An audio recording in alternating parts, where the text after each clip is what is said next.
Hi అండి, welcome back to my channel Manisha vlogs Telugu. ఈరోజైతే మనం చికెన్ పులావ్ ఎలా చేసుకోవాలో చూసేద్దామా. చికెన్ పులావ్ని చాలా సింపుల్గా తక్కువ టైంలో ఎలా చేసుకోవాలో చూసేద్దాము. ముందుగా గిన్నె పెట్టేసుకొని ఒక స్పూను నెయ్యిని తీసుకున్నానండి. దానిలో ఒక పావంత నూనె కూడా వేసుకున్నానండి. నూనె కొంచెం వేడొచ్చాక అందులో హోల్ గరం మసాలా వేసుకోవాలండి. దాని తర్వాత ఉల్లిగడ్డ, పచ్చిమిర్చి, కొత్తిమీర అవి ముందే కట్ చేసి పెట్టుకోవాలి. ఆ కట్ చేసి పెట్టుకున్న ఉల్లిగడ్డ, పచ్చిమిర్చి, కొత్తిమీరను కూడా వేసుకొని ఒకసారి కలపాలండి. ఒకసారి కలిపినాక ఆ ఉల్లిగడ్డ, పచ్చిమిర్చి గోల్డెన్ బ్రౌన్ కలర్ వచ్చే వరకు మనము సిమ్లో పెట్టి వేయించుకోవాలి. ఉల్లిగడ్డలు గోల్డెన్ బ్రౌన్ కలర్ వచ్చాక అందులో మనము నీట్గా కడిగి పెట్టుకున్న చికెన్ను వేసుకోవాలి. దాన్ని కూడా ఒకసారి కలిపేసుకోవాలి. అలా చికెన్ కలుపుతూ ఉన్నప్పుడు మెల్లమెల్లగా వాటర్ అయితే ఫామ్ అవుతూ ఉంటుందండి. అలా చికెన్లో కొంచెం ఒక స్పూను సాల్ట్ వేసి మళ్ళీ ఒకసారి కలుపుకోవాలండి. అలా కలుపుతున్నప్పుడు మనకు వాటర్ ఫామ్ అవుతుంది. ఆ వాటర్ అంతా పోయేదాకా మనం చికెన్ అయితే కుక్ చేసుకోవాలి. తర్వాత దానిలో అల్లం వెల్లుల్లి పేస్ట్ 2 స్పూన్స్ వేసానండి నేను. తర్వాత కొద్దిగా పసుపును కూడా వేసి ఒకసారి కలపాలండి.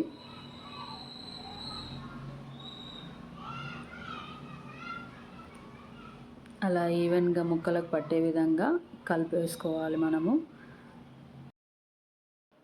1 or 2 minutes తర్వాత కారం అయితే వేసేసుకోవాలండి. నేనైతే కారంని 2 స్పూన్స్ తీసుకున్నాను. మీ ఇష్టం, మీరు మీ స్పైసీకి తగ్గట్టు వేసుకోవచ్చు. దాని తర్వాత దానిలో గరం మసాలా కూడా 1 స్పూన్ అయితే వేసానండి నేను. గరం మసాలా వేసి ఒకసారి కలుపుకోవాలి. అలా కలుపుకున్న మిశ్రమాన్ని ఒక 5 minutes మూత పెట్టేసి మనం సిమ్లో పెట్టి ఉంచాలండి. 5 minutes తర్వాత మనకైతే ముక్కను చూస్తే తెలిసిపోతుందండి ఉడికిందని అనుకున్నప్పుడు మనము ముందుగా కడిగి నానబెట్టుకున్న రైస్ని అయితే ఇందులో వేసుకోవాలండి. ఫస్ట్ రైస్ వేసుకోవాలి, తర్వాత దానిలో వాటర్ కూడా వేసుకోవాలి. ఒక గ్లాస్కి 2 గ్లాస్ ఆఫ్ వాటర్ అయితే తీసుకున్నానండి ఒక గ్లాస్ రైస్కి. తర్వాత ఒకసారి కలిపేసుకొని కొంచెం కొత్తిమీర అయితే చల్లుకోవాలి. తర్వాత మళ్ళీ ఒకసారి కలిపేసుకొని మూత పెట్టేసుకోవాలండి. ఒక 20 minutes తర్వాత మూత తీసి చూడాలి.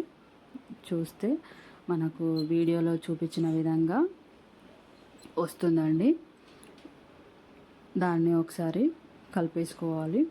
కొంచెం వాటరీగా ఉంది కాబట్టి మనం ఒకసారి కలుపుకొని మళ్ళీ మూత పెట్టేసి సిమ్లో పెట్టి ఒక 10 to 15 minutes ఉడికించుకోవాలి. రైస్ అంతా ఉడికిపోవాలి కదండి. 10 minutes తర్వాత మన వీడియోలో చూపిస్తున్న విధంగా ఇలా పొడి పొడిలాడే చికెన్ పులావ్ అయితే రెడీ అయిపోద్దండి. ఎంతో ఈజీగా టేస్టీగా ఉండే ఈ చికెన్ పులావ్ని మనం ఇంట్లోనే తయారు చేసుకోవచ్చు. లాస్ట్లో కొంచెం కొత్తిమీరతో సర్వ్ చేసుకుంటే సరిపోద్ది. చికెన్ పులావ్ కాంబినేషన్ రైతాతో అయితే చాలా బాగుంటుందండి. ఓకే ఫ్రెండ్స్, ఈ వీడియో కనుక నచ్చినట్లయితే please like, share, comment and subscribe my channel.